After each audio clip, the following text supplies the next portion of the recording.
Hi everyone, this is Anam. Welcome to PhD jobs and admission. आज के इस lecture में हम अवधेश प्रताप सिंह यूनिवर्सिटी के पीएचडी एंट्रेंस एग्जामिनेशन के लिए हम रिसर्च मेथोडोलॉजी पर कुछ इंपॉर्टेंट एमसीक्यूज आज के इस सेशन में डिस्कस करने वाले हैं। तो काफी इंपॉर्टेंट सेशन होने वाला है। मैं आपको बता दूं कि आपके जो रिसर्च मेथोडोलॉजी के एमसीक्यूज है, आज के इस सेशन में मैंने वो एमसीक्यूज आपके साथ डिस्कस करा है जो जनरली आपके पीएचडी एंट्रेंस एग्जामिनेशन में पूछे ही जाते हैं। मैं आपको बता दूं कि आपको पता होना चाहिए अवधेश प्रताप सिंह यूनिवर्सिटी का जो पहले पीएचडी एंट्रेंस एग्जामिनेशन आपका कंडक्ट हुआ था, ये आपकी जो डेट थी तब 22 जुलाई 2022 आपकी पीएचडी एंट्रेंस एग्जामिनेशन की डेट थी। लेकिन अब उस डेट को चेंज कर दिया गया है। अब आपका जो एग्जामिनेशन होने वाला है ये आपका 26 अगस्त को कंडक्ट करवाया जाएगा। 26 अगस्त 2022 को आपका एग्जामिनेशन कंडक्ट करवाया जाएगा। तो आपके पास more than a month remaining है। इस मोर देन अ मंथ यानी एक महीने से भी ज्यादा आपके पास टाइम बचा हुआ है। आपको जल्द से जल्द प्रिपरेशंस को स्टार्ट करना है। मैं आपको बता दूं शॉर्ट में कि आपको किस तरीके से सारी चीजों को फॉलो करना है, और आगे मैं आपको बता दूं, आगे वीडियो में भी मैं आपको बताने वाली हूँ कि आपका स्केड्यूल जो जिस तरीके से चेंज हुआ है उस नोटिफिकेशन का भी मैंने स्क्रीनशॉट आपको आगे बता रखा है इसी वीडियो में। ठीक है, तब मैं नेक्स्ट आपको बता दूं, आपका जो पीएचडी एंट्रेंस एग्जामिनेशन है उसमें आपको टोटल 100 एमसीक्यूज पूछा जाता है। ठीक है, 100 एमसीक्यूज को उन्होंने 50-50 एमसीक्यूज में कन्वर्ट करा है। ठीक है, अब ये जो फर्स्ट आपको जो 50 एमसीक्यूज पूछा जाता है ये आपको रिसर्च मेथोडोलॉजी पर पूछा जाता है, और रिमेनिंग 50 एमसीक्यूज जो है ये आपको आपके सब्जेक्ट से स्पेसिफिक पूछा जाता है। अब इसके लिए जो सिलेबस है रिसर्च मेथोडोलॉजी का, तो अपना जर्नल सिलेबस है जो मैं आपको पढ़ाते रहती हूँ, जैसे meaning of research, characteristics of research, steps of research, ये होता है आपके रिसर्च मेथोडोलॉजी का सिलेबस। और आपकी जो ऑफिशियल वेबसाइट पर जो सिलेबस उन्होंने डिस्कस करा है वो वाली लिंक मैंने आपके साथ नीचे डिस्क्रिप्शन बॉक्स में शेयर कर रखी है, जिससे कि आप डायरेक्टली इस लिंक पर जाकर आपके सिलेबस को फॉलो कर सको। अब जैसे कि आपको पता है 100 एमसीक्यूज पूछा जाता है जिसको 50-50 में डिवाइड कर रखा है। यानी अगर आप 50 एमसीक्यूज भी एग्जामिनेशन में मार्क कर आओगे तो आप इजिली करेक्ट मार्क कर आना है आपको, तो इजीली आप इस एग्जामिनेशन को क्वालिफाई करोगे, क्योंकि आपका 50% जो मार्क्स है ये क्वालिफाइंग मार्क्स है, यानी 50 एमसीक्यूज आपको एग्जाम में करेक्ट मार्क कर आना है। तो मैं आपको बता दूं रिसर्च मेथोडोलॉजी पर हमको कंप्लीट कोर्स प्रोवाइड करते हैं, जैसे कि आप स्क्रीन पर देख सकते हो, video lectures, notes, mock test और 1500 प्लस रिविजन एमसीक्यूज पीडीएफ।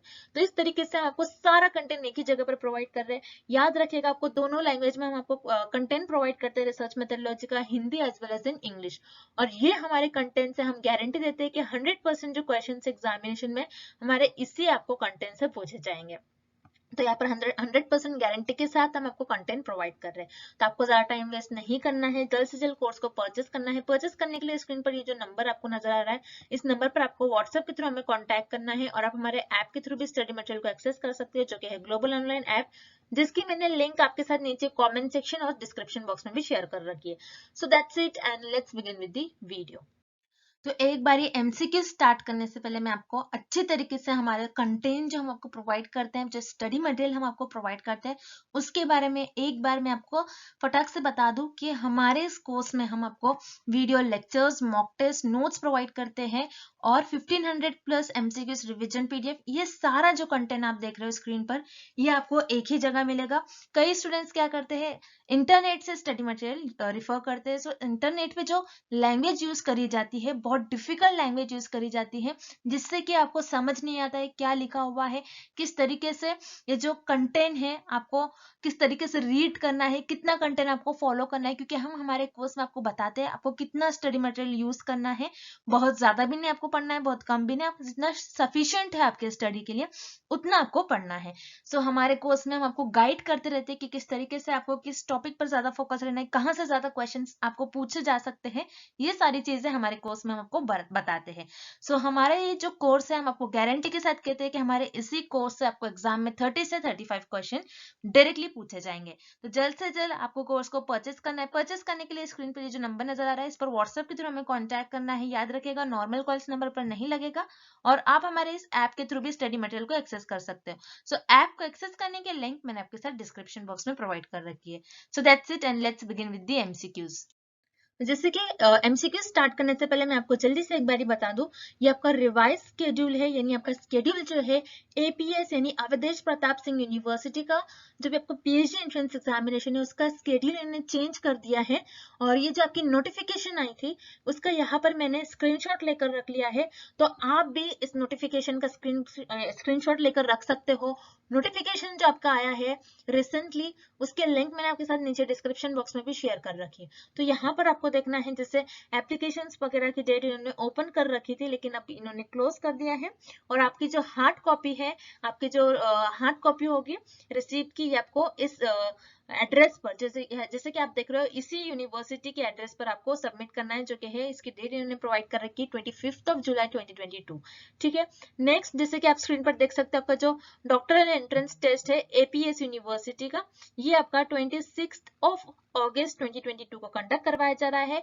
यहाँ पर इन्होंने टाइम भी आपके साथ शेयर कर रखा है, which is 11 AM to 1 PM। ठीक है, यानी सुबह 11 बजे से दोपहर 1 बजे के बीच में आपका एग्जामिनेशन कंडक्ट करवाया जाएगा। सो ये नोटिस रही आपकी, जो कि फिर से इन्होंने चेंज करा था, तो इस नोटिफिकेशन का मैंने स्क्रीनशॉट आपके साथ शेयर कर रखा है, तो आपको अच्छी तरीके से डेट वगैरह याद रखना है। So that's it and let's begin with the video. First question, a research report is a formal statement of. So इस क्वेश्चन में हमें पूछा जा रहा है कि रिसर्च रिपोर्ट जो होता है ये कौन सा स्टेटमेंट होता है। रिसर्च रिपोर्ट में हम क्या प्रोवाइड करते हैं, रिसर्च रिपोर्ट में आप बेसिकली क्या लिखते हो, हमें ये पूछ रहा है इस क्वेश्चन में। तो याद रखिएगा, देखिए जैसे आप रिसर्च रिपोर्ट लिखते हो, रिसर्च रिपोर्ट में क्या करते हो आप, आपका जो पूरा रिसर्च वर्क होता है, रिसर्च में आप जो भी वर्क करते हो वो सारे वर्क को आप आपके रिसर्च रिपोर्ट में मेंशन करते हो। यानी आपने किस तरीके से डेटा कलेक्ट करा, किस तरीके से आपने अपनी प्रॉब्लम पर सॉल्व करी, किस तरीके से आपने डेटा को एनालाइज करा, किस तरीके से उसे ऑब्जर्व करा, ये सारी चीजें अपने रिसर्च में जो भी वर्क किया होता है वो सारा आप आपके रिसर्च रिपोर्ट में उस वर्क को रिप्रेजेंट करते हो, उस वर्क को बताते हो। तो उसी तरीके से हम याद रखिएगा, रिसर्च रिपोर्ट जो होता है एक पूरा रिसर्च प्रोसेस होता है। जो भी आपने रिसर्च में किया होता है, किस तरीके से आपने प्रॉब्लम ले डाउन करी होती है, किस तरीके से उस पर हाइपोथेसिस ले डाउन करी होती है, कैसा आपने प्लानिंग करी होती है, वो सारी चीजें आप आपके रिसर्च रिपोर्ट में बताते हो। ना कि आपके रिसर्च रिपोर्ट में सिर्फ आप आपकी प्रॉब्लम लिखते हो, ना कि आप रिसर्च रिपोर्ट में सिर्फ ऐसा बताते हो कि किस तरीके से आपने डेटा कलेक्ट करा, और ना ही सिर्फ आप आपके रिसर्च रिपोर्ट में ऐसा बताते हो कि आपने किस तरीके से डेटा को एडिट करा, किस तरीके से अनवांटेड डेटा को आपने रिमूव करा, ऐसा भी नहीं बताते हो। बल्कि आप आपके रिसर्च रिपोर्ट में, जिसमें कि आप आपके रिसर्च का पूरा वर्क बताते हो, तो वो एक रिसर्च का प्रोसेस होता है। रिसर्च के प्रोसेस में आपने जो भी करा होता है, जिस तरीके से आपने प्रॉब्लम को ले डाउन करी होती है, उस पर किस तरीके से आपने काम करा है, किस तरीके से आपने ऑब्जर्व करा है चीजों को, किस तरीके से डेटा को एनालाइज करा है, किस तरीके से डेटा को कलेक्ट करा है, किस तरीके से सैंपल को कलेक्ट करा है, वो सारी चीजें आप आपके रिसर्च रिपोर्ट में बताते हो। सो सारे चीजों को हम कहते हैं रिसर्च प्रोसेस। सो याद रखिएगा, research report is a formal statement of research process. So आपके इस क्वेश्चन का राइट आंसर हो जाएगा option A. Next, a 2 into 2 into 2 factorial design has dash independent variables। बहुत इंपॉर्टेंट क्वेश्चन है, एग्जाम में इस टाइप के क्वेश्चन पूछे जा सकते हैं, याद रखिएगा। तो यहाँ पर हमें कौन सा फैक्टोरियल डिजाइन पूछ रहा है, 2 into 2 into 2 फैक्टोरियल डिजाइन। इसमें कितने इंडिपेंडेंट वेरिएबल हो गए हमें ये पता करना है। तो फैक्टोरियल डिजाइन क्या होता है आपको पहले ये पता होना चाहिए। फैक्टोरियल डिजाइन याद रखिएगा जिसमें मल्टीपल इंडिपेंडेंट वेरिएबल प्रेजेंट होते हैं, यानी दो से ज्यादा इंडिपेंडेंट वेरिएबल प्रेजेंट होते हैं, और दो से ज्यादा इंडिपेंडेंट वेरिएबल्स पर आप फैक्टोरियल डिजाइन में स्टडी करते हो। और याद रखिएगा, जो इंडिपेंडेंट वेरिएबल होते हैं फैक्टोरियल डिजाइन में, उसे हम कहते हैं फैक्टर्स, और इनके लेवल्स होते हैं। ओके, तो यहाँ पर इंडिपेंडेंट वेरिएबल के कुछ लेवल्स होते हैं, और उन्हीं लेवल को आपको 2 into 2 into 2 फॉर्म में दिया गया है।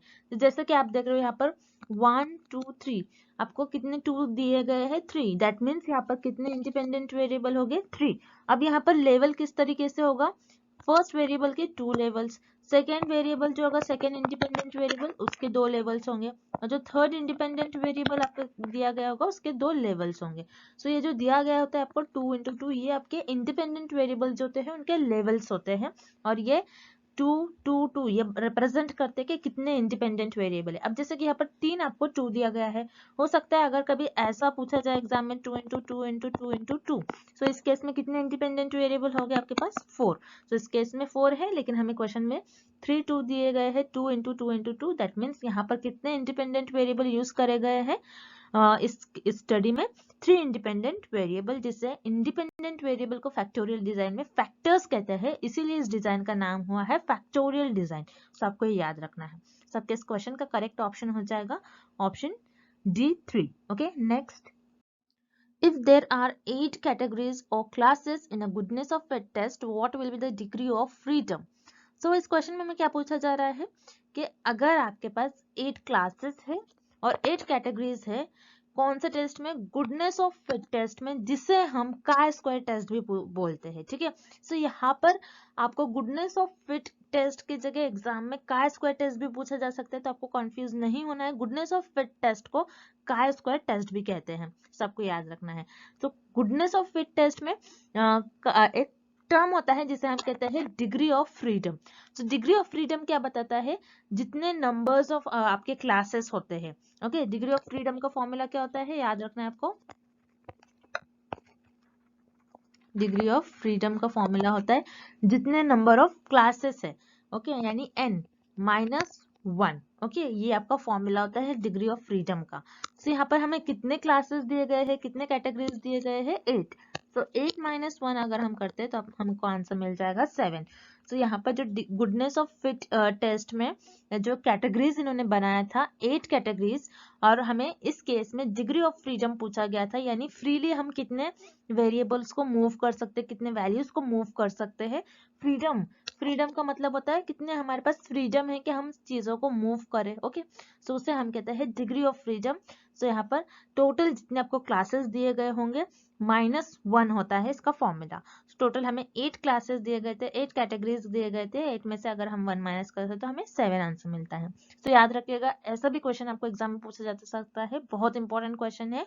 और यहाँ पर गुडनेस ऑफ फिट टेस्ट किस लिए यूज करते हैं, याद रखिएगा, आपका जो डेटा होता है, इस टाइप पे भी आपको क्वेश्चन पूछा जा सकता है एग्जाम में, आपका जो डेटा होता है वो डेटा डिस्ट्रीब्यूशन में किस तरीके से आपको फिट करना है, किस तरीके से आपका डेटा डिस्ट्रीब्यूशन में फिट होगा, इसीलिए गुडनेस ऑफ फिट का गुडनेस ऑफ फिट टेस्ट का यूज करा जाता है। याद रखिएगा, गुडनेस ऑफ फिट यानी फिट, अपना जो डेटा होता है, आपने जो भी डेटा कलेक्ट करा होगा वो डिस्ट्रीब्यूशन में किस तरीके से फिट होना चाहिए, इसीलिए गुडनेस ऑफ फिट का यूज करा जाता है, इस टेस्ट का यूज करा जाता है। ये भी आपको एग्जाम में क्वेश्चन पूछा जा सकता है। आपका इस क्वेश्चन का करेक्ट आंसर हो जाएगा option number second, which is B7। Okay, next, Which of the following is not covered under intellectual property rights? So इस क्वेश्चन में हमें पूछा जा रहा है कि दिए गए ऑप्शंस में से कौन सा एक ऐसा ऑप्शन है जो इंटेलेक्चुअल प्रॉपर्टी राइट के अंडर नहीं आता है। जैसे कि इंटेलेक्चुअल प्रॉपर्टी राइट का आपको मीनिंग पता होना चाहिए, तभी आप इस क्वेश्चन को सॉल्व कर पाओगे। इंटेलेक्चुअल प्रॉपर्टी राइट्स यानी क्या होता है कि रिसर्च में किसी रिसर्चर का कुछ आइडिया होता है, उनके थॉट्स होते हैं, उनके डेवलपमेंट होते हैं, उनका डेटा होता है।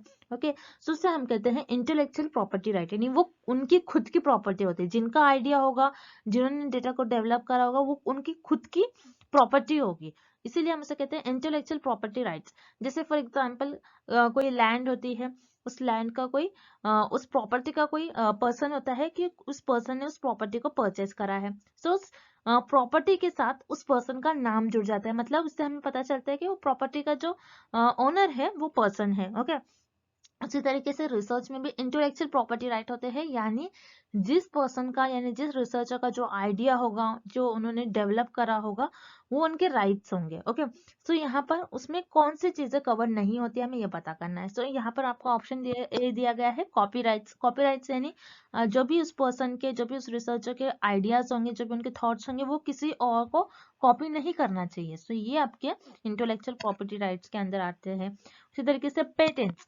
पेटेंट्स क्या होते हैं जैसे जब भी कोई रिसर्चर न्यू आइडियाज डेवलप करते हैं, न्यू आइडियाज लाकर लेकर आते हैं, तो यहाँ पर क्या करते हैं, वो पहले एक कंपनी, एक ऑर्गेनाइजेशन के पास जाते हैं, वो अपने नेम के साथ उस काम को जुड़वा लेते हैं। जैसे मान लीजिए किसी पर्सन ने किसी ड्रग पर काम करा है, तो क्या करेंगे वो रिसर्चर, उनके आइडिया को पहले जाकर एक कंपनी के साथ शेयर करेंगे, उसी को हम कहते हैं पेटेंट्स। तो पेटेंट्स जो होते हैं ये इंटेलेक्चुअल प्रॉपर्टी राइट के अंडर आते हैं। उसी के साथ ट्रेडमार्क्स। ट्रेडमार्क्स क्या होता है, जैसे आपने देखा होगा कोई कंपनी का प्रोडक्ट है तो उसमें ट्रेडमार्क्स होते हैं, उससे हमें पता चलता है कि वो प्रोडक्ट उस कंपनी का। उसी तरीके से इंटेलेक्चुअल प्रॉपर्टी राइट में ट्रेडमार्क्स भी इंक्लूडेड होता है। Then thesaurus. थेसॉरस क्या होता है, ये आपके इंटेलेक्चुअल प्रॉपर्टी राइट्स के अंडर नहीं आता है। थेसॉरस का मतलब होता है, ये एक टाइप की डिक्शनरी होती है जिसमें सारे वर्ड्स के आपको मीनिंग पता चल जाती है। बहुत फेमस डिक्शनरी है। ओके, सो याद रखिएगा इंटेलेक्चुअल प्रॉपर्टी राइट्स में थेसॉरस ये कवर नहीं होता है, इसलिए इस क्वेश्चन का आपका राइट आंसर हो जाएगा option D. Next, which of the following is not a type of research question? So इस क्वेश्चन में पूछ रहा है कि दिए गए ऑप्शंस में से कौन सा ऐसा ऑप्शन है जो रिसर्च क्वेश्चन का टाइप नहीं है। अब रिसर्च क्वेश्चन क्या होता है, जैसे रिसर्च के क्वेश्चन, जैसे आप जिस चीज पर स्टडी करना चाहते हो, ये हो गया आपके रिसर्च क्वेश्चन। जैसे आपको ये पता करना है कि पर्टिकुलर जो डिसीज है, ओके, जो डिसीज है आपकी, कुछ एक डिसीज है, उसके अगेंस्ट आपको ड्रग फॉर्म करना है। तो ये हो गया आपका रिसर्च क्वेश्चन। आप क्या बताओगे कि इस पर्टिकुलर डिसीज को कौन से ड्रग किल कर सकते हैं आप, ये हो गया आपका रिसर्च का क्वेश्चन। आपको ये देखना है कि कौन सी ड्रग ये ड्रग पर्टिकुलर जो ड्रग आप यूज कर रहे हो, उस पर स्टडी कर रहे हो कि ये डिसीज को किल करेंगी या फिर नहीं, या फिर ये डिसीज को क्योर करेगी या फिर नहीं। तो जैसे यहाँ पर आपको ऑप्शन ए दिया गया है, प्रिडिक्टिंग एन आउटकम, यानी रिसर्च क्वेश्चन क्या होता है, ये इसके आउटकम क्या आने वाले होते हैं उसके आप कुछ ना कुछ प्रिडिक्ट कर सकते हो, ये आपका रिसर्च क्वेश्चन हो जाएगा। आप ऐसा सोचोगे कि जैसे मान लीजिए मैं ऐसे सोचूंगी कि इस ड्रग में ना इसका कॉम्बिनेशन होना चाहिए, इस पर्टिकुलर केमिकल्स का कॉम्बिनेशन होना चाहिए, तो हो सकता है कि मेरे रिजल्ट सही आए। सो ये क्या है, ये आउटकम को आप प्रिडिक्ट कर रहे हो कि हो सकता है आ जाए। तो ये भी आपका रिसर्च क्वेश्चन होता है। उसी तरीके से हम डायरेक्टली ऑप्शन सी देखते हैं, डेवलपमेंट ऑफ गुड प्रैक्टिस, यानी आपने आपके रिसर्च में जिन जिन चीजों को लिया है, जैसे मान लीजिए आप किसी चीज पर स्टडी कर रहे हैं, आप ड्रग बनाने के बाद आप क्या करोगे, किसी पर्सन पर अप्लाई कर कर देखोगे कि वो डिसीज को ड्रग क्योर कर रही है या फिर नहीं, तो आपको किस तरीके से चीजों को यूज करना चाहिए, उसे आप कहते हैं डेवलपमेंट ऑफ गुड प्रैक्टिस। तो ये भी आपके रिसर्च का एक क्वेश्चन, एक टाइप का क्वेश्चन ही हो गया। फिर इवेल्युएटिंग ऑफ फेनोमेना, आपने जो भी फेनोमेना पर स्टडी कर रहे हो उसको किस तरीके से आप इवेल्युएट करोगे, किस तरीके से उसके बारे में आप बताओगे, तो ये भी आप रिसर्च क्वेश्चन हो गया, ये भी रिसर्च क्वेश्चन का एक टाइप हो गया। लेकिन हाइपोथेसिस आपकी रिसर्च क्वेश्चन का टाइप नहीं होता है। हाइपोथेसिस क्या होता है, एक स्टेटमेंट होता है। अब कई स्टूडेंट्स बोलेंगे कि प्रिडिक्टिंग एन आउटकम ये भी तो हाइपोथेसिस होता है, लेकिन नहीं, यहाँ पर हमें ये नहीं बताया गया है ऑप्शन ए में कि statement which is predicting an outcome, ऐसा नहीं बताया गया, बस बताया गया प्रिडिक्टिंग एन आउटकम। प्रिडिक्ट कोई भी कर सकता है कि आउटकम क्या आ सकते हैं, लेकिन हाइपोथेसिस का क्या मतलब होता है, एक स्टेटमेंट होना चाहिए। ओके, एक स्टेटमेंट होना चाहिए जो कि टेंटेटिव स्टेटमेंट होना चाहिए, और वो आपकी रिसर्च के आउटकम्स के बारे में कुछ गेसेस और अजम्पशन करते हैं। ओके, सो यहाँ पर जो हाइपोथेसिस होते हैं ये आपके रिसर्च क्वेश्चन का टाइप नहीं होता है, इसलिए इस क्वेश्चन का आपका राइट आंसर हो जाएगा option B. Next, grounded theory is often used in the formulation of. So यहाँ पर हमें पूछ रहा है कि ग्राउंडेड थ्योरी हम किस चीज के फॉर्मुलेशन के लिए यूज करते हैं दिए गए ऑप्शंस में से। ओके, सो आपको इस क्वेश्चन के सॉल्व करने से पहले आपको बताना चाहिए कि ग्राउंडेड थ्योरी क्या होती है। तो ग्राउंडेड थ्योरी मतलब आप बहुत सारा डेटा जमा कर लेते हो, बहुत सारा डेटा आप कलेक्ट कर लेते हो। ओके, आपके पास बहुत ज्यादा क्वांटिटी में डेटा कलेक्ट होता है, फिर आप उस डेटा को एनालाइज कर कर आप क्या करते हो, थ्योरी डेवलप करते हो। ठीक है, ये होता है आपका ग्राउंडेड थ्योरी का मतलब। फिर से हम देखते हैं, ग्राउंडेड थ्योरी बहुत इंपॉर्टेंट है, इस पर एग्जाम में कंपलसरी एक क्वेश्चन पूछा ही जा सकता है। सो याद रखिएगा, ग्राउंडेड थ्योरी का मतलब क्या होता है, जिसमें आप लार्ज क्वांटिटी में डेटा कलेक्ट करते हो और उस डेटा को एनालाइज करते हो, और उस डेटा को एनालाइज कर कर थ्योरी डेवलप करते हो, थ्योरी को बनाते हो। तो यही होता है आपका ग्राउंडेड थ्योरी। अब ग्राउंडेड थ्योरी का यूज आप किस चीज के फॉर्मुलेशन के लिए करते हो, आपको ये बताना है इस क्वेश्चन में। सो यहाँ पर याद रखिएगा, ग्राउंडेड थ्योरी, आप ग्राउंडेड थ्योरी बना रहे हो, ग्राउंडेड थ्योरी पर स्टडी कर रहे हो, सो इसका किस चीज के लिए यूज करा जाएगा कि रिसर्च के इवैल्यूएशन पर, रिसर्च में जब भी आप प्रोग्राम्स पर काम कर रहे हो उसका इवैल्यूएशन पर, पॉलिसीज के इवैल्यूएशन पर, किस तरीके से उस रिसर्च को इवैल्यूएट करा जाए, किस तरीके से उसको स्टार्ट करा जाए। सो यहाँ पर आपका ऑप्शन ए करेक्ट हो जाएगा। सो ग्राउंडेड थ्योरी जो होती है आपकी फॉर्म यूज करी जाती है formulation of policies, program and evaluation of research. अब जो इनकरेक्ट ऑप्शन है उससे भी हम देख लेते हैं। Opportunity for exploring the facts, यानी जो ट्रूथ है उसको किस तरीके से आपको एक्सप्लोर करना है, तो इसके लिए आप ग्राउंडेड थ्योरी का तो यूज नहीं करोगे ऑब्वियसली। यहाँ पर आपका ऑप्शन भी इनकरेक्ट हो जाएगा। उसी तरीके से option C, categorizing data, data को आप ऑर्गेनाइज वे में कैटेगराइज कर रहे हो, आप प्रॉपर आप क्या कर रहे हो, डेटा को एक जगह जमा कर रहे हो, तो सिर्फ इसी को नहीं कहोगे आप ग्राउंडेड थ्योरी, इससे आप थ्योरी कुछ डेवलप करते हो तो उसे हम कहते हैं ग्राउंडेड थ्योरी। सिर्फ डेटा को कैटेगराइज करने के लिए हम इसे ग्राउंडेड थ्योरी का यूज नहीं करेंगे। Then option D, understanding the culture, किसी कल्चर को अंडरस्टैंड करने के लिए आप ग्राउंडेड थ्योरी का यूज नहीं करोगे। सो यहाँ पर आपका ऑप्शन डी इनकरेक्ट हो जाएगा। सो इस क्वेश्चन का आपका राइट आंसर हो जाएगा option A. Next, read the statement A and B and choose the correct option. Statement A, variables can be manipulated, controlled or observed by the experimenter. Statement B, variables are not related to theoretical concepts. So इस question में हमें दो statements दिए गए हैं, statement A and statement B. अब हमें इस क्वेश्चन में बताना है कि कौन सा स्टेटमेंट करेक्ट होगा। सो स्टेटमेंट ए क्या बता रहा है कि वेरिएबल्स, वेरिएबल्स क्या होते हैं आपको पता होना चाहिए, वेरिएबल जो कि वेरी हो सकते हैं, जो कि चेंज हो सकते हैं। सो यहाँ पर रिसर्चर के पास चांस होता है कि इसको मैनिपुलेट करे, वेरी कर रहे हैं यानी इसको चेंज कर सकते हैं, इसमें कुछ हेरफेर कर सकते हैं, कंट्रोल कर सकते हैं रिसर्चर वेरिएबल्स को, और ऑब्जर्व कर सकते हैं। एक्सपेरिमेंटर यानी जो एक्सपेरिमेंट कर रहा है वो वेरिएबल्स को मैनिपुलेट कर सकते हैं, कंट्रोल कर सकते हैं और ऑब्जर्व कर सकते हैं। सो यहाँ पर आपका स्टेटमेंट ए जो दिया गया है ये करेक्ट होगा। देन स्टेटमेंट बी आपको क्या बता रहा है, variables are not related to theoretical concept. तो यहाँ पर क्या बता रहा है हमें कि जो वेरिएबल्स होते हैं ये थ्योरेटिकल कॉन्सेप्ट से रिलेटेड नहीं होते।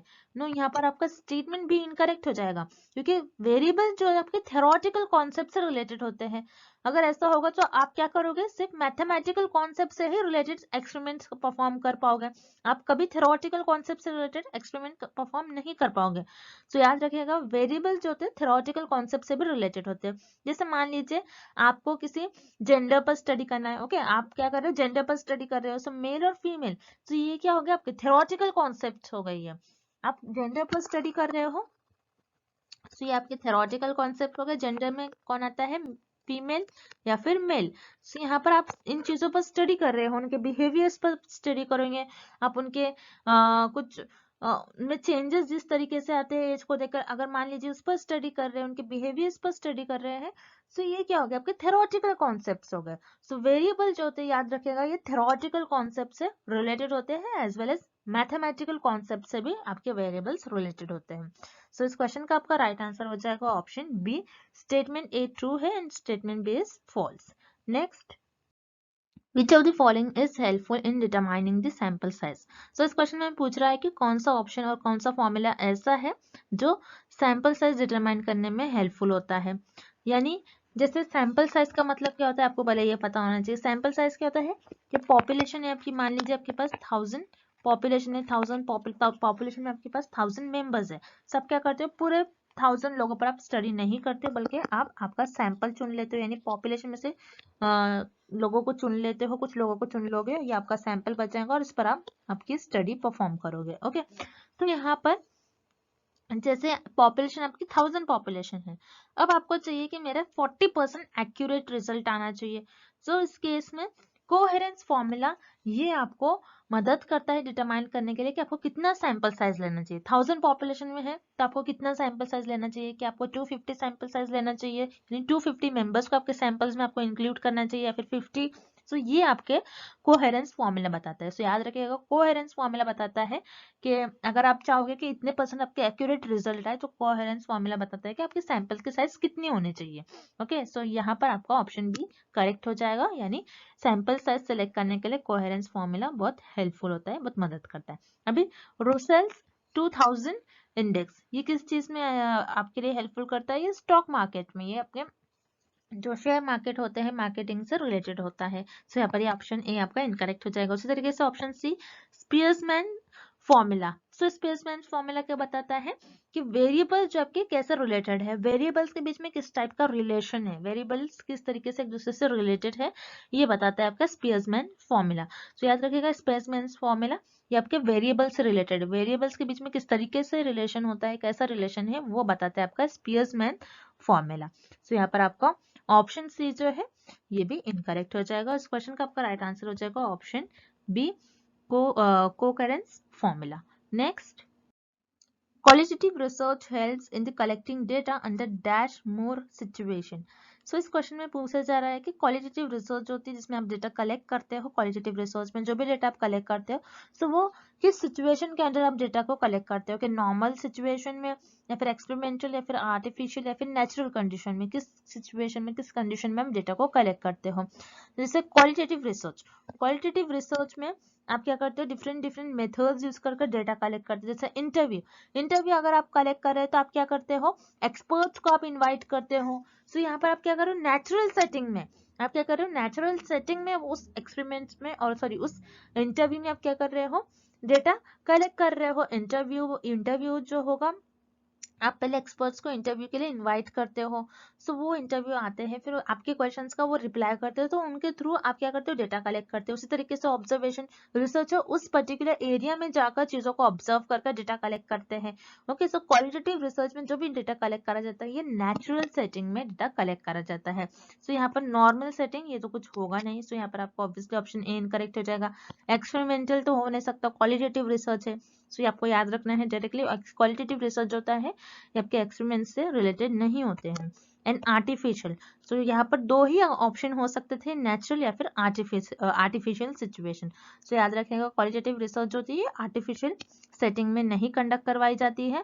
क्वालिटेटिव रिसर्च ये नेचुरल सिचुएशन के अंडर में लाई करती है, जिसमें आप डेटा जो कलेक्ट करते हो नेचुरल सेटिंग्स में डेटा कलेक्ट करते हो। सो इस क्वेश्चन का आपका राइट आंसर हो जाएगा option B natural. Next, Which type of research focuses on what will be? So, इस क्वेश्चन में पूछा जा रहा है कि कौन सी ऐसी रिसर्च है जो ये बताती है कि क्या होगा आगे। ओके, सो जैसे यहाँ पर एक्सपेरिमेंटल रिसर्च है। एक्सपेरिमेंटल रिसर्च में हम यही देखते हैं कि आगे क्या होगा, क्या अगर हम इंडिपेंडेंट वेरिएबल को कैसे रखें, इंडिपेंडेंट वेरिएबल को क्या हम मैनिपुलेट करते हैं तो किस तरीके से डिपेंडेंट वेरिएबल पर उसका अफेक्ट होगा, किस तरीके से आगे होने वाला है, इस चीज को आपको बताता है। व्हाट विल बी का मतलब होता है आगे क्या होगा, किस तरीके से हमें रिजल्ट मिलेगा। अगर हम इंडिपेंडेंट वेरिएबल को मैनिपुलेट कर रहे हैं, चेंज कर रहे हैं, उसमें कुछ हेरफेर कर रहे हैं तो किस तरीके से हमें रिजल्ट मिलेंगे, क्या होगा आगे।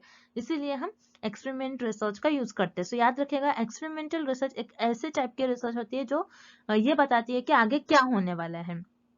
तो यहाँ पर आपका ऑप्शन है करेक्ट हो जाएगा। अब जो रिमेनिंग ऑप्शन है उन्हें भी हमने एक बार देख लेते हैं। केस स्टडी क्या होता है, केस स्टडी ये बताता है कि आप 4 to 5 लोगों का एक ग्रुप बना लेते हो जिसमें आप एक पर्टिकुलर टॉपिक के बारे में डिटेल में उसमें एनालाइज करते हो, उसके बारे में डिटेल में एग्जामिन करते हो चीजों को, उसके बारे में स्टडी करते हो।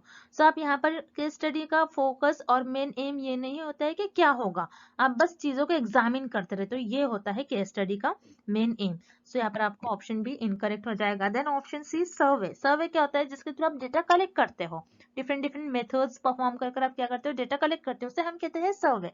तो सर्वे भी ये नहीं बताता है कि आगे क्या होगा, सर्वे बताता है कि आपका डेटा किस तरीके से आपको कलेक्ट करना है, किस मेथड से कलेक्ट करना है। तो यहाँ पर आपको ऑप्शन सी भी इनकरेक्ट हो जाएगा। Then option D ex post facto.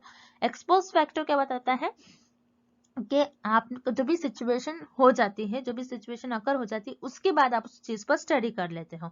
जैसे मान लीजिए किसी का एक्सीडेंट हो गया, ओके, फिर उसके बाद उस पर स्टडी करी जाती है किस तरीके से उसका एक्सीडेंट हो गया। फिर या फिर मान लीजिए कोई डिसीज हो गई, जैसे कोविड डिसीज हो गई, उसके बाद उस पर स्टडी करी गई कि वो डिसीज किस तरीके से आई। ओके, सो एक्सपोज फैक्टर रिसर्च में जो भी पुराने इवेंट्स अकर हो जाते हैं उसके बाद उस पर स्टडी करी जाती है। एक्सपोज फैक्टर ये नहीं बताता है कि आगे क्या होगा। सो यहाँ पर आपका ऑप्शन डी भी इनकरेक्ट हो जाएगा। सो इस क्वेश्चन का आपका राइट आंसर हो जाएगा ऑप्शन ए एक्सपेरिमेंटल रिसर्च, जो बताती है कि आगे क्या होगा। Next, the type of error in which research study over which the researcher has no control is called. So इस क्वेश्चन में पूछ रहा है कि रिसर्च में एक ऐसा एरर, ऐसे टाइप का एरर जिस पर रिसर्चर का कोई कंट्रोल नहीं है, तो उस एरर को हम क्या कहेंगे? कि उस एरर को हम टाइप 1 एरर कहेंगे या फिर टाइप 2 एरर या फिर रैंडम एरर कहेंगे। तो याद रखिए रिसर्च में बेसिकली मेनली दो ही टाइप के एरर होता है जिसे हम कहते हैं type 1 error and type 2 error. अब ये एरर होते क्या है, सो आपको याद रखना है। रिसर्च में रिसर्चर हमेशा अपनी हाइपोथेसिस को टेस्ट करते हैं। अब जब भी रिसर्च अपनी हाइपोथेसिस को टेस्ट करते हैं, हमेशा नल हाइपोथेसिस को टेस्ट करते हैं। अब नल हाइपोथेसिस बताती है कि वेरिएबल्स के बीच में कोई रिलेशन नहीं है, इसे हम कहते हैं नल हाइपोथेसिस। और याद रखिएगा एग्जाम में ऐसा भी क्वेश्चन आ सकता है कि रिसर्चर अपने रिसर्च में कौन सी हाइपोथेसिस को सिर्फ टेस्ट करते हैं। सो याद रखिएगा रिसर्च में रिसर्चर हमेशा सिर्फ और सिर्फ नल हाइपोथेसिस को टेस्ट करते हैं। अगर नल हाइपोथेसिस सही निकली तो रिसर्चर उसे एक्सेप्ट कर लेते हैं, या फिर नल हाइपोथेसिस को अगर रिसर्चर रिजेक्ट करते तो ऑटोमेटिकली आपके अल्टरनेटिव हाइपोथेसिस को रिसर्चर एक्सेप्ट कर लेते हैं। अब type 1 error and type 2 error, जैसे हमें ऑप्शन ए और बी दिया गया है, तो ये एरर होते क्या है हम इस टेबल के थ्रू देख लेते हैं। तो टाइप 1 एरर कब होता है? जब आपकी जो नल हाइपोथेसिस है वो ट्रू होती है। नल हाइपोथेसिस ट्रू होने के बाद आप उसे रिजेक्ट कर लेते हो। आपकी नल हाइपोथेसिस ट्रू है, ट्रू होने पर आपने इसको रिजेक्ट कर लिया, तो ये आपकी हो जाती है टाइप 1 एरर। और टाइप 2 एरर कब होता है? जब आपकी नल हाइपोथेसिस फॉल्स होती है। फॉल्स होने पर भी आप उसे एक्सेप्ट कर लेते हो। फॉल्स होने पर आपने उसे क्या कर लिया? एक्सेप्ट कर लिया, तो ये आपकी हो जाएगी type 2 error. So type 1 error को हम अल्फा से डिनोट करते हैं एंड टाइप 2 एरर को हम बीटा से डिनोट करते हैं। सो लेकिन हमें यहाँ पर नल और ऑल्टरनेटिव हाइपोथेसिस से कुछ रिलेटेड नहीं ऑप्शन दिया गया है, हमें बस यही दिया गया है इस क्वेश्चन में कि ऐसा एरर जिसमें रिसर्चर का कोई कंट्रोल नहीं हो। इस पर रिसर्चर का कंट्रोल होता है, टाइप 1 एंड टाइप 2 एरर में रिसर्चर का कंट्रोल होता है, लेकिन एक ऐसा एरर जिस पर रिसर्चर का कंट्रोल नहीं होता उसे हम कहते हैं रैंडम एरर। कोई भी एरर अकर हो जाता है रैंडमली, किसी भी तरीके से एरर हो जाता है जिसमें रिसर्चर उस चीजों को कंट्रोल नहीं कर सकते। जैसे फॉर एग्जांपल कोई प्लांट पर स्टडी हो रही है, सो टेम्परेचर उस पर अफेक्ट कर सकता है। सो टेम्परेचर ये अफेक्ट कर रहा है तो ये रैंडमली एरर अकर हो जाता है जिस पर रिसर्चर का कोई कंट्रोल नहीं हो। सो इस क्वेश्चन का आपका राइट आंसर हो जाएगा option C, random error. Next, which law is related to sample investigation? So इस क्वेश्चन में पूछ रहा है कि सैंपल इन्वेस्टिगेशन से कौन सा लॉ रिलेटेड है। सो याद रखिएगा सैंपल इन्वेस्टिगेशन होता क्या है आपको पहले ये पता होना चाहिए। मतलब आप जब सैंपल सेलेक्ट करते हो तो आप किस किस तरीके से सैंपल सेलेक्ट करते हो, आप कैसे सैंपल सेलेक्ट कर रहे हो, कितना आपका सैंपल में कितने मेंबर्स हो रहे हैं, क्या आपने ज्यादा आपके सैंपल्स को चुन लिया है, फिर आपने बहुत कम आपके सैंपल्स को चुन लिया, उसे हम कहते हैं सैंपल इन्वेस्टिगेशन। यानी सैंपल पर आप कैसे स्टडी परफॉर्म करे उसे हम कहते हैं सैंपल इन्वेस्टिगेशन। अब सैंपल इन्वेस्टिगेशन से आपके जो लॉ रिलेटेड होते हैं, ये दोनों भी लॉ होते हैं, law of statistical regularity and law of inertia of large numbers. ये दोनों भी लॉ बहुत इंपॉर्टेंट होते हैं। अगर आप सैंपल पर इन्वेस्टिगेशन करो तो आपको ये दोनों लॉ को फॉलो करना होता है। अब ये दोनों लॉ होते क्या है, सो हम यहाँ पर देखते हैं इस डेफिनेशन में। So law of statistical regularity क्या होता है कि आपने जो भी आपके सैंपल सेलेक्ट कर रहे हैं रैंडमली, जो भी आपके पास सैंपल हो गए वो आपकी पूरी पॉपुलेशन को रिप्रेजेंट करना चाहिए, तभी आप उस सैंपल पर स्टडी परफॉर्म करते हो, फिर इन्वेस्टिगेशन परफॉर्म करते हो और तभी आपको सही रिजल्ट भी मिलेंगे। सो उसे कहते हैं हम लॉ ऑफ स्टैटिस्टिकल रेगुलरिटी। और law of inertia of large numbers बहुत इंपॉर्टेंट है, जिसे हम principle of stability of mass data भी कहते हैं। याद रखना है एग्जाम में आपको इस नाम से भी आ सकता है और इस नाम से भी आपको क्वेश्चन पूछा जा सकता है कि सैंपल इन्वेस्टिगेशन में कौन से लॉ रिलेटेड होते हैं।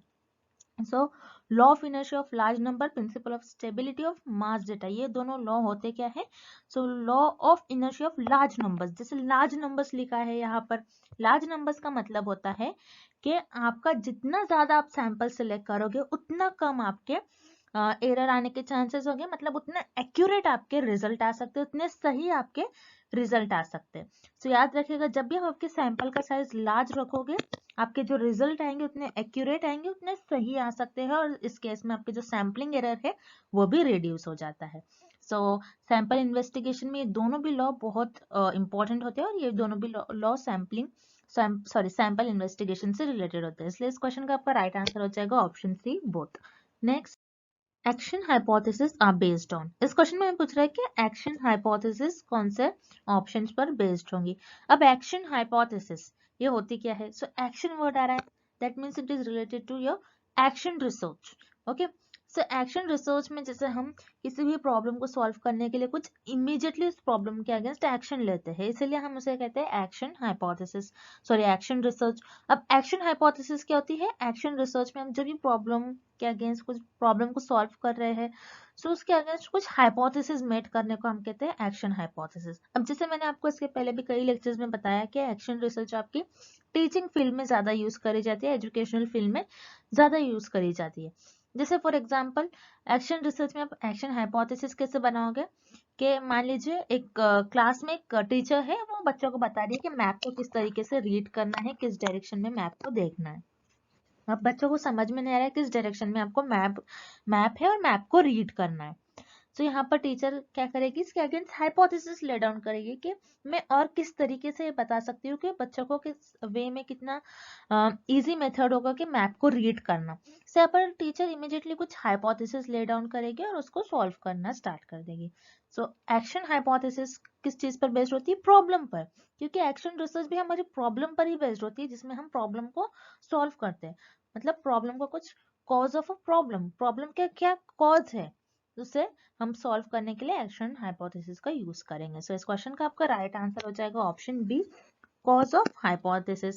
एक्शन रिसर्च में कोई थ्योरी का आप यूज नहीं करते हो और रिसर्चर्स के एक्सपीरियंस का यूज नहीं किया जाता है, बल्कि किसी इमीडिएट प्रॉब्लम को सॉल्व करा जाता है, यानी प्रॉब्लम का हम कॉज फाइंड आउट करते हैं और एक्शन हाइपोथेसिस इसी पर बेस्ड होती है कि प्रॉब्लम का क्या कॉज हो रहा है। Next, The snowball sampling method is useful when the universe is small and dash. इस क्वेश्चन में हम पूछ रहे हैं कि आप स्नोबॉल सैम्पलिंग मेथड जब यूज करते हो तो आप कब यूज करोगे? जब आपकी यूनिवर्स स्मॉल होती है। और क्या होती है आपकी यूनिवर्स? क्या स्कैटर्ड होती है, स्पेसिफिक होती है, जनरल होती है, या फिर कॉन्सेंट्रेटेड होती है? तो हम पहले देखते हैं कि स्नोबॉल सैम्पलिंग क्या होती है। सो स्नोबॉल सैम्पलिंग, जिसमें रिसर्चर का बहुत ज्यादा इंपॉर्टेंट रोल रिसर्चर नहीं प्ले करते, यहाँ पर आपके जो रिस्पोंडेंट होते हैं ये इंपॉर्टेंट रोल प्ले करते हैं। तो यहाँ पर जैसे मान लीजिए ये रिसर्चर है, रिसर्चर को स्टडी करना है पर्टिकुलर जो सिटी है, उस सिटी में रहने वाले जो पर्सन है कितने पर्सन ड्रग कंज्यूम करते हैं। तो जो भी ड्रग कंज्यूम करते हैं ये इजीली अपने आप को एक्सपोज नहीं करते हैं पर्सन। तो यहाँ पर रिसर्चर को उनके कुछ एक दो लोग मिल जाते हैं और उन्हीं एक दो लोग को रिसर्चर कहते हैं कि तुम और पर्सन को और रिस्पोंडेंट को सिलेक्ट कर लो जो ड्रग कंज्यूम करते हैं, क्योंकि ये ड्रग कंज्यूम करते हैं, इनको पता होगा कि और ऐसे कौन से पर्सन है इस पर्टिकुलर सिटी में जो ड्रग कंज्यूम करते हैं। तो ये पर्सन और लोगों को सिलेक्ट कर लाएगा, फिर ये पर्सन भी और लोगों को सिलेक्ट कर लाएगा। तो यहाँ पर स्नोबॉल सैम्पलिंग में मेनली जो यूनिवर्स होती है वो बहुत स्मॉल होती है, क्योंकि इजीली लोग खुद को एक्सपोज नहीं करते कि हम ड्रग कंज्यूम करते हैं, ऐसा कोई भी नहीं करेगा। इसीलिए एक दो पर्सन रिसर्चर को मिल जाते हैं और उन्हीं लोगों से रिसर्चर कहते हैं कि तुम और रेस्पोंडेंट को सिलेक्ट कर लाओ। तो याद रखना, स्नोबॉल सैम्पलिंग में आपकी जो यूनिवर्स होती है वो काफी स्मॉल होती है एंड स्पेसिफिक होती है, क्योंकि आप एक स्पेसिफिक टॉपिक पर ही, कुछ स्पेसिफिक लोगों पर ही आप रिसर्च कर पाओगे जो सिर्फ और सिर्फ ड्रग कंज्यूम कर रहे हैं। तो आपके जो यूनिवर्स है स्कैटर्ड नहीं होती, मतलब ज्यादा फैली हुई नहीं होती, बहुत कम होती है। सो स्कैटर्ड तो हो नहीं सकता ऑप्शन। इसी तरीके से जर्नल भी नहीं हो सकती, आपकी स्पेसिफिक होगी, क्योंकि यहाँ पर आपके पास बहुत ज्यादा लोग नहीं है। तो यहाँ पर आपका ऑप्शन सी भी इनकरेक्ट हो गया। फिर कॉन्सेंट्रेटेड यानी बहुत ज्यादा अमाउंट में एकदम स्पेसिफिक, ये भी नहीं हो सकती है। लेकिन आपकी जो स्नोबॉल सैम्पलिंग है, स्नोबॉल सैम्पलिंग मेथड में आपकी जो यूनिवर्स होती है बहुत स्मॉल होती है और एक स्पेसिफिक होती है, इसलिए यहाँ पर आपका करेक्ट ऑप्शन हो जाएगा option B, specific. Next, when data collected is passed through one statistical method, organization, classification, tabulation, computation, etc. are called. इस क्वेश्चन में पूछ रहा है, आपने एक डेटा कलेक्ट कर लिया, फॉर एग्जांपल उस डेटा पर आपने एक स्टैटिस्टिकल मेथड अप्लाई करा, मतलब आपने उस डेटा का मीन निकाला होगा, उसका मीडियन, मोड, उसका स्टैंडर्ड डिविएशन निकाला, देन उसको ऑर्गेनाइज किया, आपने उसको सिस्टमैटिकली उसको प्लेस किया, देन उसको आपने क्लासीफाई करा, जिस ग्रुप में उस डेटा को होना चाहिए वहां पर आपने प्रॉपर उसको अरेंज कर दिया, देन टैबुलेशन कर दिया, मतलब आपने टेबल में उस डेटा को फिल कर दिया, एंड देन लास्ट आपने कंप्यूट कर दिया वैल्यूज को। सो उसे हम क्या कहते हैं, उस डेटा को। सो याद रखना, जब भी आपके पास जो डेटा मिल रहा है आप उस पर कुछ अप्लाई कर रहे हो, जैसे स्टैटिस्टिकल मेथड, उसको ऑर्गेनाइज कर रहे हो, उसको क्लासीफाई कर रहे हो, तो उससे हम कहते हैं कोई प्रोसेस डेटा होता है, क्योंकि आप उस डेटा पर कुछ काम कर रहे हो। तो उस डेटा को बोलेंगे हम एक प्रोसेस डेटा। उसको आपने एक प्रॉपर वे में जो इन्फॉर्मेशन लग रही है आपने सिर्फ उतना ही रखा, जो अननेसेसरी इन्फॉर्मेशन है उसको आपने डिलीट कर दिया, तो उसे हम कहेंगे वो एक प्रोसेस डेटा हो जाएगा। अब रॉ डेटा क्या होता है? रॉ डेटा वो होता है जो एक ओरिजिनल डेटा हो या फिर अनऑर्गेनाइज्ड डेटा हो। मतलब ऐसा डेटा जो आप मान लीजिए आपने सैंपल पर स्टडी परफॉर्म किया और सैंपल से आपको जो डेटा मिल रहा है आप उसे बोलोगे ओरिजिनल डेटा, क्योंकि यहाँ पर आपने उस डेटा को ना ही आपने उसका स्टैटिस्टिकल मेथड से कुछ अपने मीन मीडियन निकाला उसका, ना उसको ऑर्गेनाइज किया, ना आपने उसको क्लासीफाई किया, बस आपको एक डेटा मिल गया सैंपल से। सो वह एक ओरिजिनल डेटा अगर अनऑर्गेनाइज्ड होगा जिसका आपने उसको कुछ ऑर्गेनाइज नहीं किया, उस पर कुछ मेथड्स ने अप्लाई किए, उसको क्लासीफाई नहीं किया, तो उसे हम कहते हैं एक रॉ डेटा। सो रॉ डेटा और अनऑर्गेनाइज्ड डेटा इस क्वेश्चन का आंसर नहीं होगा। उसी तरीके से option D is personal data. Personal data क्या होता है? जो आपका खुद का डेटा हो, जैसे मान लीजिए फॉर एग्जांपल आपका नेम, सरनेम, आपका एड्रेस, सो ये सारे आपके पर्सनल डेटा हो जाएगा। सो पर्सनल डेटा को आप ना ही उस पर आप स्टैटिस्टिकल मेथड अप्लाई कर सकते हो, ना ही उसको ऑर्गेनाइज कर सकते हो, तो यहाँ पर ऑब्वियसली आपका ऑप्शन डी भी इनकरेक्ट हो जाएगा और इस क्वेश्चन का आपका राइट आंसर हो जाएगा option B, process data. Next, questionnaire should have following number of questions. इस क्वेश्चन में हमें पूछा जा रहा है कि क्वेश्चनियर जो होता है, जो कि आपका एक डेटा कलेक्शन टूल होता है, तो क्वेश्चनियर में कितने नंबर ऑफ क्वेश्चंस पॉसिबल हो सकते हैं या फिर कितने number of questions generally questionnaire में प्रेजेंट हो सकते हैं। सो याद रखिएगा, बहुत इंपॉर्टेंट क्वेश्चन है एग्जाम में। डेटा कलेक्शन टूल्स जैसे क्वेश्चनियर्स, इंटरव्यू, ऑब्जर्वेशंस, ये जो आपकी डेटा कलेक्शन टूल्स है, इन पे आपको कंपलसरी 1 और 2 क्वेश्चंस पूछे ही जाते हैं। बहुत इंपॉर्टेंट टॉपिक है, इस पर कंपलसरी आपको क्वेश्चन पूछा जा सकता है। अब क्वेश्चनर है, क्वेश्चनर क्या होता है? एक लिस्ट ऑफ क्वेश्चंस, जिसमें एक लिस्ट होती है, उसमें सारे रिसर्चर क्वेश्चंस प्रोवाइड कर देते हैं और रिसर्चर जो रिस्पोंडेंट्स है उस रिसर्चर के आंसर्स का रिस्पॉन्स करते हैं। सो क्वेश्चन क्या होते हैं? ये स्ट्रक्चर्ड क्वेश्चन होते हैं। रिसर्च पहले से ही इनको डिसाइड कर लेते हैं क्वेश्चंस को, और जो आपके रिस्पोंडेंट है उनको बस यहाँ पर रिस्पॉन्स करना होता है। सो याद रखिएगा, क्वेश्चनर जो होते हैं, क्वेश्चनर में ना 20 क्वेश्चंस होते हैं, ना 30, ना 40। मतलब क्वेश्चनर में जरूरी नहीं है कि आप सिर्फ और सिर्फ 10 ही क्वेश्चन पूछ सकते हो आपके रिस्पोंडेंट से, या फिर सिर्फ आप 30 क्वेश्चन पूछ सकते हो। ऐसा कोई स्पेसिफिक नंबर नहीं होता है।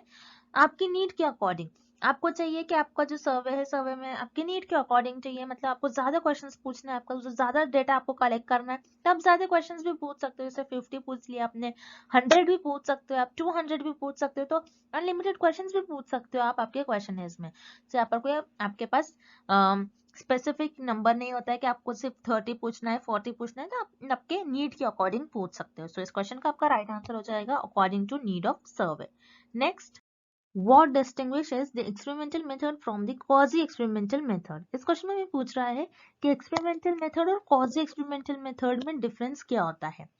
बहुत इंपॉर्टेंट क्वेश्चन है ये क्वेश्चन। मैं आपको बता दूं, कई पीएचडी एंट्रेंस एग्जामिनेशन में सेम क्वेश्चन बहुत बार पूछा गया है, different different PhD entrance examination में। और मैं आपको बता दूं, आपके एग्जाम में experimental method, quasi experimental method, और जैसे एक्सपेरिमेंटल मेथड्स में और एक्सपेरिमेंटल रिसर्च में आपके पास वेरिएबल्स होते हैं, इंडिपेंडेंट वेरिएबल, डिपेंडेंट वेरिएबल और मॉडरेटिंग वेरिएबल, और नेक्स्ट होता है कंपाउंडिंग वेरिएबल। इन वेरिएबल्स पर आपको कंपलसरी एक क्वेश्चन पूछा जाएगा और एक्सपेरिमेंटल और क्वाजी एक्सपेरिमेंटल रिसर्च से क्वेश्चन कंपलसरी पूछा जाता है।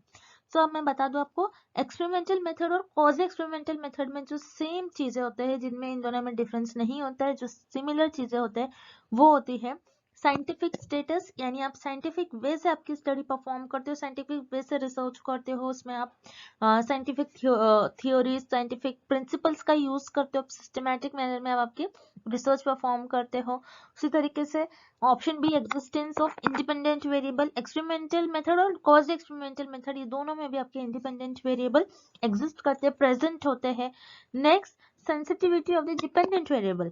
एक्सपेरिमेंटल मेथड और क्वाजी एक्सपेरिमेंटल मेथड में आपका जो डिपेंडेंट वेरिएबल था, आप बेसिकली इसको ऑब्जर्व करते हो, दोनों में आपका इंडिपेंडेंट डिपेंडेंट वेरिएबल का रोल सेम ही प्ले होता है दोनों भी मेथड में। यहाँ पर आपका ऑप्शन ए, बी एंड सी, ये तीनों भी इनकरेक्ट हो जाएगा, क्योंकि ये तीनों भी ऑप्शंस में आपको एक्सपेरिमेंटल मेथड और क्वाजी एक्सपेरिमेंटल मेथड के डिफरेंस नहीं दिए हैं, बल्कि ये तीनों भी ऑप्शन में इन दोनों मेथड्स की सिमिलैरिटीज आपको दी गई है। अब जो डिफरेंस होता है आपके एक्सपेरिमेंटल मेथड और क्वाजी एक्सपेरिमेंटल मेथड में, ये होता है कि आपके जो आप रैंडम असाइन करते हो पार्टिसिपेंट्स को, ये रैंडमली आप असाइन नहीं कर सकते आपके क्वाजी एक्सपेरिमेंटल मेथड में। अब जैसे कि एक्सपेरिमेंटल मेथड में आप आपके जो इंडिपेंडेंट वेरिएबल होता है, इनको मैनिपुलेट करते हो, इनको रैंडमली आप असाइन करते हो, लेकिन ऐसा आप क्वाजी एक्सपेरिमेंटल मेथड में नहीं करते हो, क्योंकि क्वाजी का मतलब क्या होता है? आर्टिफिशियल। ओके, आप आर्टिफिशियली आप नेचुरल वे में इसको परफॉर्म नहीं करते हो, इसीलिए आप कॉज एक्सपेरिमेंटल रिसर्च में आप डायरेक्टली आपके जो पार्टिसिपेंट्स होते हैं उनको रैंडमली असाइन नहीं करते हो, ना ही आपके इंडिपेंडेंट वेरिएबल को मैनिपुलेट करते हो। तो यही डिफरेंस होता है एक्सपेरिमेंटल मेथड और कॉज एक्सपेरिमेंटल मेथड में। सो इस क्वेश्चन का आपका राइट आंसर हो जाएगा option D, the random assignment of participants to conditions. Next, select the wrong statement from the following. इस क्वेश्चन में हमें सैम्पलिंग से रिलेटेड कुछ स्टेटमेंट्स गिवन है और हमें फाइंड आउट करना है कि कौन सा स्टेटमेंट रॉन्ग है। सो वन बाय वन हम ऑप्शंस देखते हैं। Option A, systematic sampling select the population at regular intervals. तो सिस्टमैटिक सैम्पलिंग में क्या होता है, आप इंटरवल डिसाइड कर लेते हो। आप आपके मान लो कोई पॉपुलेशन है, पॉपुलेशन में से आप ये डिसाइड कर लोगे कि आपके पास बहुत लार्ज पॉपुलेशन है, उस पॉपुलेशन में से मैं हर 5th पर्सन को सिलेक्ट कर लूंगा और वो मेरा सैंपल बन जाएगा। सो यहाँ पर आप कोई इंटरवल डिसाइड कर लो कि इतने इतने नंबर्स के लोगों को, इतने इतने नंबर्स पर जो भी मेंबर्स आएंगे उनको मैं सिलेक्ट कर लूंगा। तो ये सिस्टमैटिक सैम्पलिंग में आता है और यहाँ पर आपको ऑप्शन ए करेक्ट हो जाएगा। Then option B, the population divided into various subgroups and each subgroup having a representation in a sample design is called stratified sampling. Stratified sampling में आप क्या कर लेते हो, आपकी जो पॉपुलेशन होती है, जो कि हेटेरोजेनस पॉपुलेशन होती है, आपकी पॉपुलेशन को आप सब ग्रुप्स में डिवाइड कर लेते हो जो कि आपकी पॉपुलेशन को रिप्रेजेंट करती है, और उस ग्रुप्स में डिवाइड करने के बाद उस ग्रुप से आप सैंपल सिलेक्ट कर लेते हो और उस पर आप रिसर्च परफॉर्म करते हो। सो ये आपकी स्ट्रेटिफाइड सैम्पलिंग की डेफिनेशन हो गई। सो यहाँ पर आपका ऑप्शन बी भी करेक्ट है। Then option C, the members of population are fairly homogeneous where simple random sampling is used. Yes, यहाँ पर आपका ऑप्शन सी भी करेक्ट हो जाएगा। ऑप्शन सी ये कह रहा है हमें कि सिंपल रैंडम सैम्पलिंग में आप जो पॉपुलेशन में से मेंबर्स सिलेक्ट करते हो, तो आपकी जो पॉपुलेशन होगी उस केस में होमोजीनियस होगी। अगर आपकी पॉपुलेशन होमोजीनियस होंगे तो आप सिंपल रैंडम सैम्पलिंग मेथड का यूज करते हो और रैंडमली पॉपुलेशन में से मेंबर्स को सिलेक्ट कर लेते हो। अगर आपकी पॉपुलेशन हेटेरोजीनियस होगी तो आप स्ट्रेटिफाइड का यूज करोगे। सो यहाँ पर आपको ऑप्शन सी भी करेक्ट है। Then option D, simple random sampling is not just like drawing a number in a lottery. तो आपको याद रखना है ये ऑप्शन जो आपको गिवन है सैम्पलिंग से रिलेटेड, ये इनकरेक्ट है, ये रॉन्ग स्टेटमेंट है। क्योंकि सिंपल रैंडम सैम्पलिंग में आप लॉटरी मेथड की तरह आपके पॉपुलेशन में से मेंबर्स को सिलेक्ट कर लेते हो। तो सिंपल रैंडम सैम्पलिंग को हम लॉटरी मेथड भी कहते हैं। तो लॉटरी मेथड क्यों कहते हैं, जैसे आपने देखा होगा जब लॉटरी का टिकट लगता है लोगों को, तो क्या कैसे करते हैं, लॉटरी मेथड में एक लिस्ट होती है जिसमें मेंबर्स के नेम गिवन होते हैं, उसमें आप रैंडमली किसी भी मेंबर्स को चूज कर लेते हो और उनकी लॉटरी लग जाती है।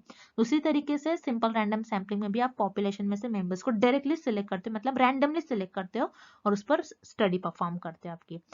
सो सिंपल रैंडम सैम्पलिंग को हम लॉटरी मेथड भी कहते हैं। दैट्स वाई पर आपका ऑप्शन डी जो है इनकरेक्ट है। सो यहाँ पर आपका रॉन्ग स्टेटमेंट है रिलेटेड टू सैम्पलिंग। सो यहाँ पर आपका ऑप्शन डी करेक्ट हो जाएगा। Simple random sampling is not just like drawing a number in a lottery. Next, written documents, newspapers, diaries, letter, trip description, etc. are the source of information used in.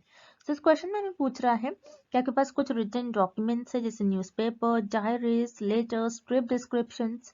तो ये सारे जो sources है, इन sources से आपको जो information मिलेगी, आप कौन से मेथड में इन सोर्सेज की इन्फॉर्मेशन को यूज करोगे।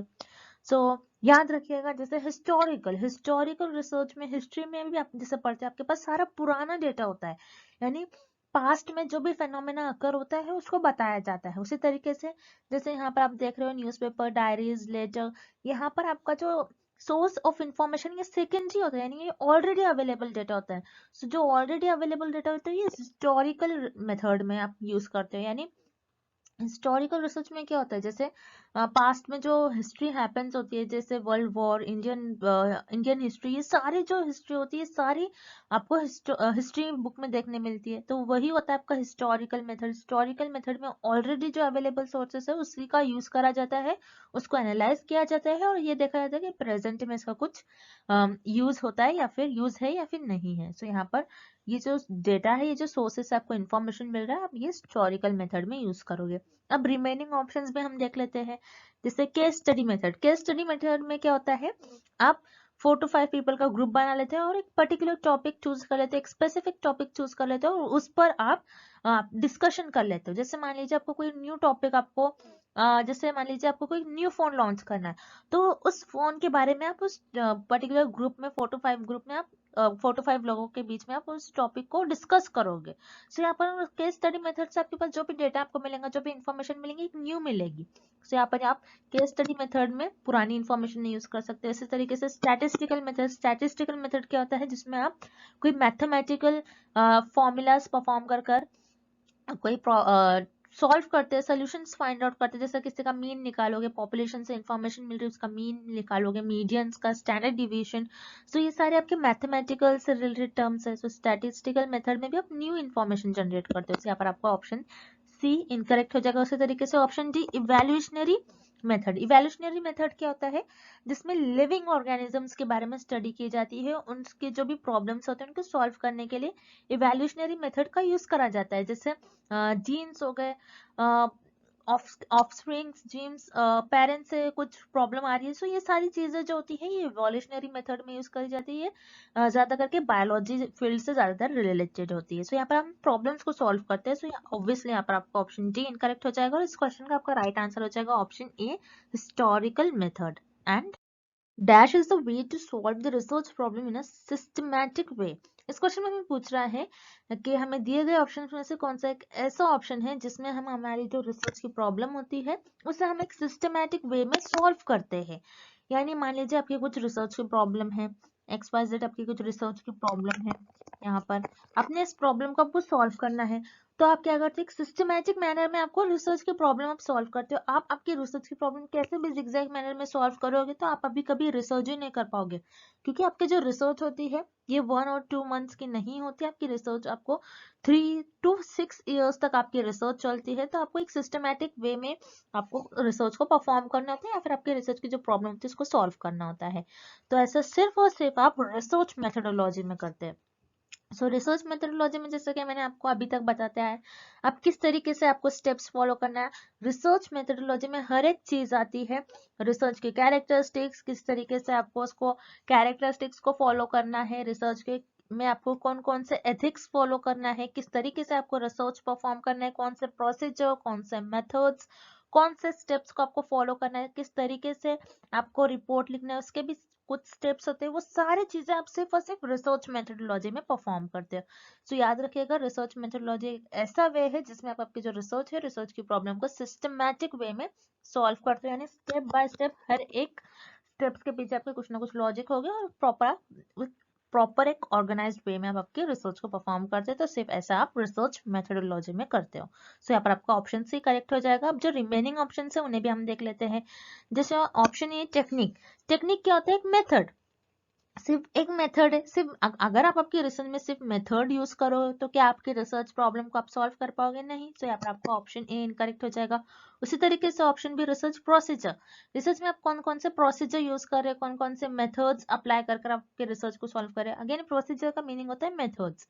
सो रिसर्च में सिर्फ आप मेथड्स यूज करोगे तो आप आपकी रिसर्च की प्रॉब्लम कभी सॉल्व नहीं कर पाओगे। तो यहाँ पर आपका ऑप्शन बी इनकरेक्ट हो जाएगा। उसी तरीके से ऑप्शन जी रिसर्च प्रोसेस। सिर्फ आप आपके रिसर्च के प्रोसेस, यानी आप रिसर्च के कुछ जैसे 7 to 8 स्टेप्स है, उन्हीं स्टेप्स को, उन्हीं प्रोसेस को अगर परफॉर्म करोगे तो क्या आप आपकी रिसर्च की प्रॉब्लम सॉल्व कर पाओगे? ये भी हम नहीं कह सकते। सो यहाँ पर आपका ऑप्शन डी भी इनकरेक्ट हो जाएगा। सो यहाँ पर आपका करेक्ट ऑप्शन हो जाएगा रिसर्च मेथोडोलॉजी, क्योंकि रिसर्च मेथोडोलॉजी एक ऐसा वे है जिसमें आप आपकी रिसर्च की प्रॉब्लम को सिस्टमैटिक वे में सॉल्व करते हो। Next, thank you for watching this video. Good luck with your preparation and see you tomorrow with another video.